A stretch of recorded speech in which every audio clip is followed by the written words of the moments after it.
դարերով անցած ապրած ազգ ենք ու մենք ուժեղ ազգ ենք, մենք շատ լավ ժողովուրդ ենք, եթե մի քանի տոկոսը իրենցը պահում են շատ ցածր, ուշադրություն մի դարձրեք, լավը արեք, լավը ստացեք, բարին արեք, բարիությունը տեսեք, որովհետև մենք իսկապես այդ տրապակաս այսօր ունենք, մեր միասնությունը գաղթի ամեն ինչին, եթե մենք կարողանանք միասնական լինենք ու ցույց տանք այսօրվա իշխանությանը նույնպես այդ խնդիրներին համաձայն ենք, այս խնդիրներին համաձայն չենք, օրինակ գործադուլ,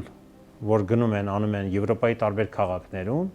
այդ վատ չի, ուրեմն ժողովուրդը այդ ժամանական ընթացքում պետությունից դժգոհ է, պետությունն էլ արդեն պետք է զգոն լինի, որ այդ խնդիրները լուծի, նստի ժողովրդի հետ սեղանի շուրջ, տարբեր կուսակցության ընդդիմադիր ղեկավարների հետ, տարբեր խնդիրները պայքարելու ուղղելու համար պետք է բանակցես դու ժողովրդի հետ, ոչ թե մենակ ասես ես եմ, թուրը վերցնես, գնաս առաջ, այդպես չի կարելի, որովհետև դու այսօր պետք է անպայման ընդդիմադիրների հետ նստես, լինես, խոսես, պակաս խնդիրների հարցերը լրացնեք, որտեղ բոլոր իշխանությունները գալիս են ժամանակավոր, չկա այնց իշխանություն, որ իրեն կյանքում գալիս է, մնում է մինչև իրեն կյանքի վերջը։